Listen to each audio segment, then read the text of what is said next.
Women often knit gifts for their families. Wives knit socks or scarves for their husbands. Grandmothers knit little jackets for their children's babies. Buying a gift is quick and easy, but making a gift with your own hands takes longer. And if, like Leonard's wife, your hands are old and stiff and crooked with arthritis, perhaps knitting is not the best thing to do. I'll knit him a scarf.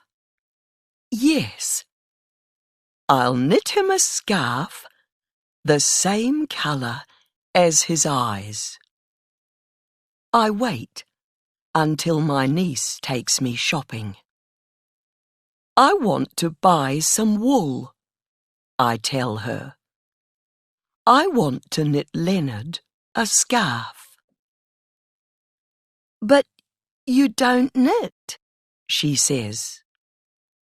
She looks at my crooked hands and quickly looks away again. And Leonard doesn't go out anymore. But Petra takes me to the wool shop anyway. I want to buy some blue wool, I say to the woman in the shop. The colour of my husband's eyes. I touch a ball of blue wool that feels as soft as a bird's feathers. Isn't this a little too fine? Asks the woman in the shop. No, it's just right. Later, tired after my shopping, I lie back in my armchair and have a little sleep. When the car stops outside, I am still half asleep. And in my mind, I see a younger Leonard standing at the door. His back is as straight as a piece of wood, and his blue eyes smile. Is anyone home? Dan calls. I wake with a jump.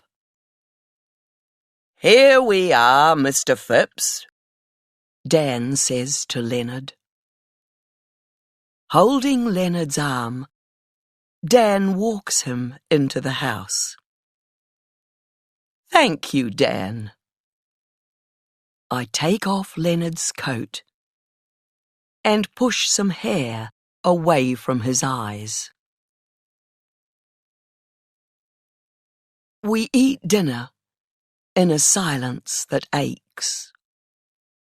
I drink red wine, and Leonard eats with a spoon. Then, after I've washed him and put him to bed, I sit down to knit.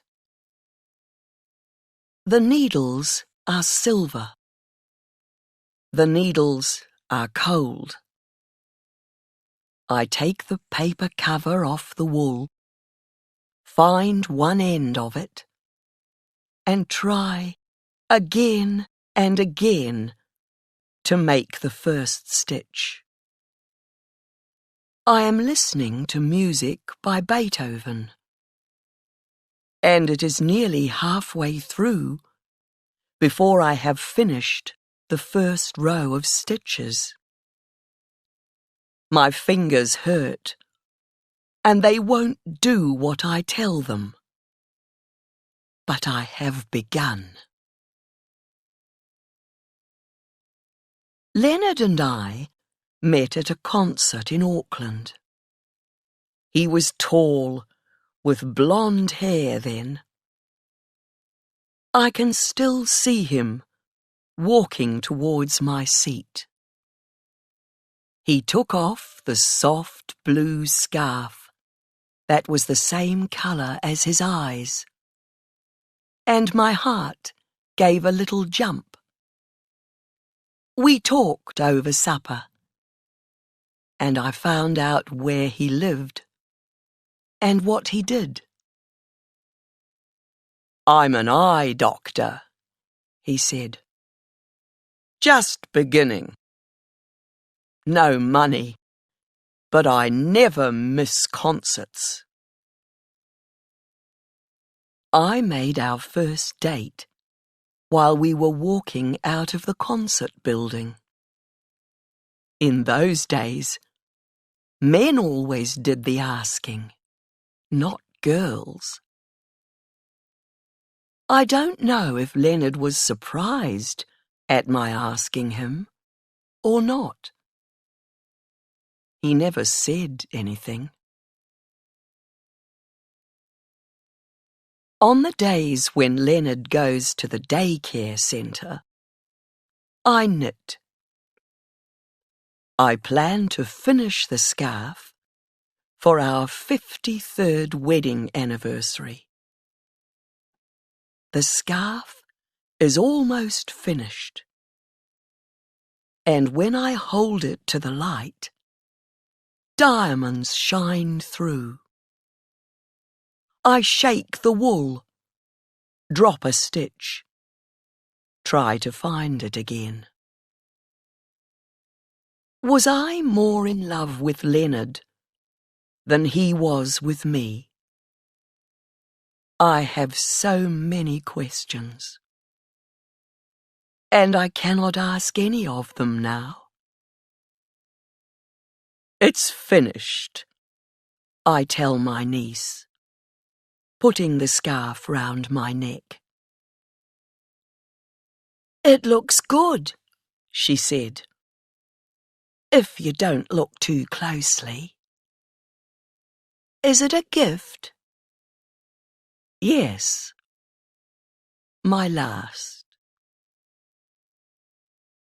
On the morning of our anniversary, I kiss Leonard and give him the scarf.